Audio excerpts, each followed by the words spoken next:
Hey everybody, this is part of our full-length primetime podcast. You can check it out on Blog Talk Radio, iTunes, YouTube, plenty more. I hope you enjoy. And Brandon, that's going to bring us into our final discussion here on the podcast. And Redbird fans from Normal, Illinois, thank you for joining us for this segment of the Primetime Podcast. First time we're talking about the Redbirds here on the podcast, Illinois State. And this is a team that has kind of taken, as of late, the NCAA by storm. They're a team that's 11-1, tied at the top of the Missouri Valley Conference. They lost to Wichita State this past weekend. They beat them earlier this year. Had a win streak of 13 games, I want to say, snapped by the Shakas this past weekend. And Brandon, I'm going to get right into it. The question is, could or can the Illinois State Redbirds be this year's Cinderella when we get to March Madness? And Ricky, the answer to that is absolutely they can, because who was a Cinderella team, in a sense, last year that came out of the same conference? I'm going to say, and this is all a fake ruse because I know what he's thinking, Northern Iowa? Is that who you're thinking about? How did you guess? It's just like the color of his shirt. Yes. As purple as the color of his shirt. So absolutely Illinois State can, because it was Northern Iowa last year, and honestly, a couple of years ago, Wichita State.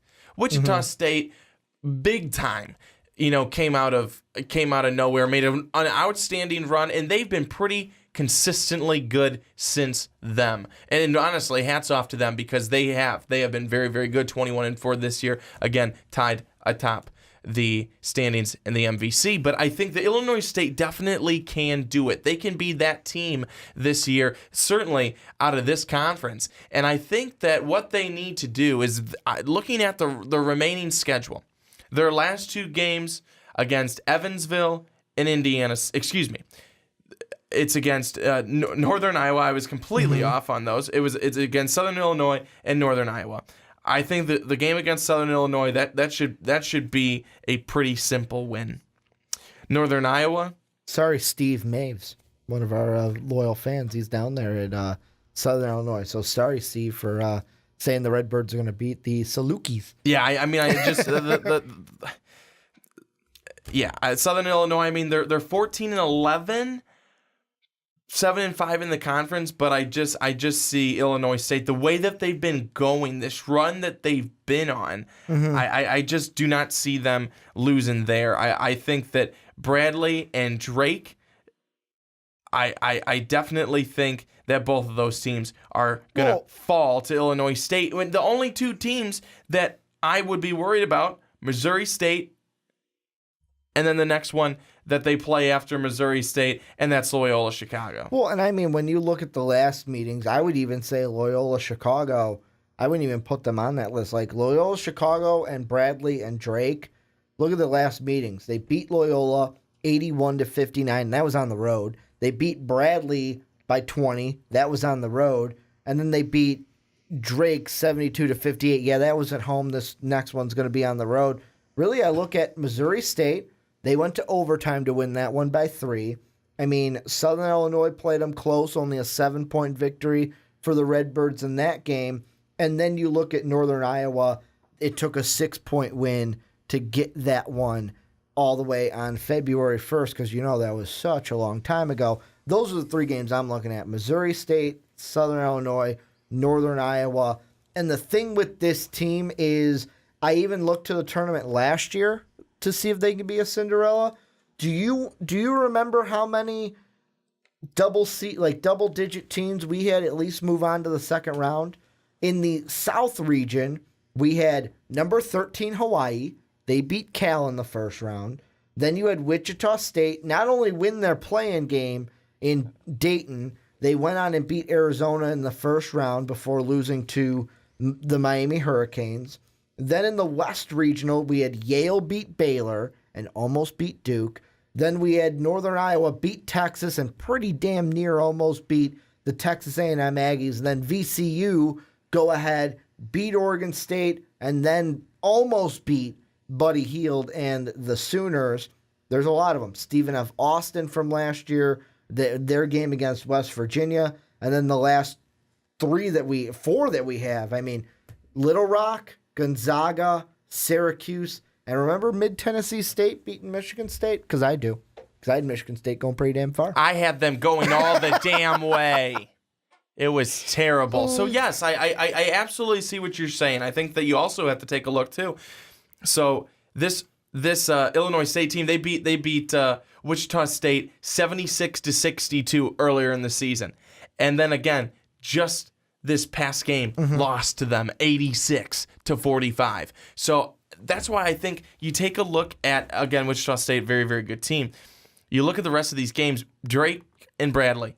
Those are definitely the two games that I think that they will win easily. 21-5. Just putting them there already. 21-5. And then you've got 4 more games following that. Even if you went 21-9, I still think that you have a very, very good opportunity to be able to go to the tournament. Right. I think, especially if you can make some noise in the MVC tournament. Right now, it is interesting because I just looked at Joe Lunardi's bracket, and he's got the Redbirds as one of the last 4 in, which right now they are slated in his bracket to be them and Seton Hall playing in Dayton on the first night of games in order to play number 5 Duke. In the, what region would that be? The Midwest region. So, I mean, of course, Joe Lunardi isn't the, everything he says what the committee's going to say. He is the end-all, be-all. But it's one of those things where Joe Lunardi's pretty close, and I trust his judgment when it comes to these things. So, right now, they need to close the season out strong because you don't want to say, we're fine with putting our hands in the state of the committee. I mean, even CBS has them as a 12th seed right now. They have them playing a 5th-seeded Butler team in the Midwest region as well. So right now, sitting there in that 12th-seeded range, if they can go ahead and win most of these games, I'd say maybe of the 3 that we thought they might lose, if they could just lose maybe one of those at the least, set them up for a solid tournament run, because right now with how their conference tournament would work is how it works is if you're 1 through, it's 1, 2, 3, everyone but 8, 9, 7, and 10. So basically 7 through 10, you got to play a first game on March 3rd, it was last year. You got to play a first round game. Everyone else gets a bye. Then you move on, and then it's 3 games to the finals. Right now, they would be the number 2 seed. So they'd be on the opposite side of Wichita State. They don't want to fall too far because to me, if I think they're going to have the best chance to go to the tournament, they have to make sure that they are on the opposite end of Wichita State. They don't want to see Wichita State before that MVC final.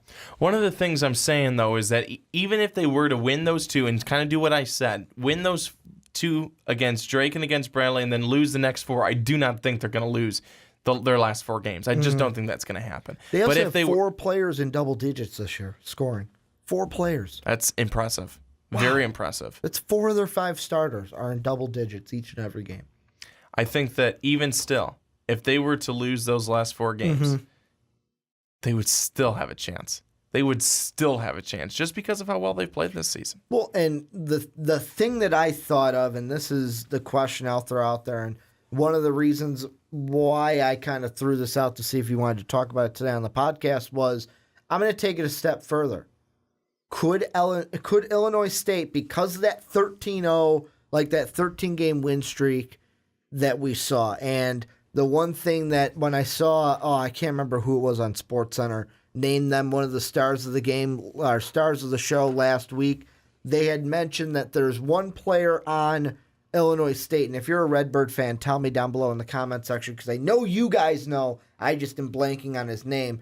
Basically what happened is one of the assistant coaches had died in a plane crash, and he's been wearing the assistant's shoes in games, and before this past Wichita State game, ever since he's laced up the shoes from December 25th, they had won every game. Like I said, this last Wichita State was the first one. With that being in there, that kind of like we're playing it for an honor of him, I'm taking it to the next level. Could this Redbird team be the next George Mason? Could they be that much of a Cinderella this year to where they're a Final Four team? That is hard to predict. Most likely not going to happen. But anyone and now all Redbird who fans would have been hate Brandon. No, they shouldn't, because most likely at the same time that we're talking right now, however many years ago that was, people would be saying the same thing. No way George Mason's going. There's no way. If someone even asked him, because they didn't have him on the radar. No, George Mason is probably not going to be a Final Four team. Most people would say, no, George Mason is not even going to make it out of the first round. You never know. And that's why it's so exciting. But I think that this Redbird team has had the taste, especially with Wichita State being in their conference. They played them well the first game. They did not play them well the second game. And if everything works out the way it should for Illinois State, they most likely are going to be seeing Wichita State in the finals of the MVC tournament. Man, looking back, I just pulled that up. That was 2006. That was my sophomore year of high school. My gosh. That was my sophomore year of high school. Then I must have been 2 years old, because you're like 40, right? No. You're only 3 years younger than I. So what? That would have put you 7th grade. That was your 7th grade. I still remember year. it. I still remember I do that. too. Like, looking back at the teams they beat, by the way, to put it back to our last segment, Illinois was in that tournament. Guess what seed they were? A 4 seed. So just kind of how far that team has fallen. But George Mason, they beat they were 11th seed, by the way. Very comparable to what Illinois State could be. Very much so. They beat Michigan State by 10 in that first game. That was the 6th seed. The number 3 seeded Tar Heels by 5. Then they go ahead and beat the 7th seeded Shockers 63-55. Then go on to upset the number 1 UConn Huskies in overtime by 2 points. And then they went ahead and lost to that Florida team that eventually won it all. I want to say that was the Joakim Noah Florida team. Oh, yeah. That won it all against UCLA. But, that was a great year. That was the year where I remember them on SportsCenter going, and there's the one kid that has a perfect bracket in the Final Four, because he threw George Mason in there because he said, what the hell is basketball? But basically, like, this Redbird team, I'm going to be the same as you. I'm not going to say, like, they're the next George Mason, book it, Final Four. But no, this team, I feel like if they can get on a roll, and we've seen it already, they won 13 straight, if they can get on a roll, there's no reason they can't. All you got to do in the tournament, get on a little bit of a roll, upset a team or two, then anything is possible. And be a little lucky. Lady Luck loves to rear her head around March. I think it's something about St. Patrick's Day and Luck of the Irish, and it all just kind of forms together in this nice tornado hurricane. So are you saying that Notre Dame will have a pretty good chance this year? Maybe. Maybe. It would take a lot for that to happen. So I definitely think I think Illinois State, I think where they are right now, I think that they really do, with these games remaining, they control their own destiny. I mean, they really, really do. They have an opportunity right here to, I mean, hell, if they could win out, how about that? That'd be something. That would be something special. I also think that this team definitely has what it takes to be able to do well in the MVC tournament. I think I just remember watching that tournament last year and watching University of Northern Iowa and what they were able to do and what they were able to accomplish and then accomplish in the tournament, being able to put a little bit of a staple for themselves in there, because you know what? People started to watch them. People started to root for them. I started to root for them. I think that Illinois State could possibly be that team. Well, and before we move on to the last thing we do on the podcast, I'm answering the question. I think that this team, I want to say that they will lose one game. They're going to lose to Northern Iowa in the regular season, and I think we're going to get a Wichita State and Redbird NVC final. I think that Illinois State will not be a 12 seed. They will move up, maybe be a 10 seed at best, but probably lock in as an 11th seed this season. But I do think that this is a team that expect them, especially that first weekend, to make a little bit of noise in the NCAA tournament for 2017. But Brandon, as we do for every single podcast, what are Swanee's final thoughts? Well, for most of you who hopefully and most likely watched the Super Bowl over the weekend, the New England Patriots had one of the biggest comebacks I've ever seen in sports, down 28-3 at one point, down 28-9 at another point in the second half, and it looked like all was lost, and it was not. And Tom Brady was able to come back and do what he needed to do with the help of Atlanta's poor play calling and really awful defense. And he was able to bring himself and the Patriots a fifth Super Bowl title in the last 10 years. It's been more than that. The first one was, 2001?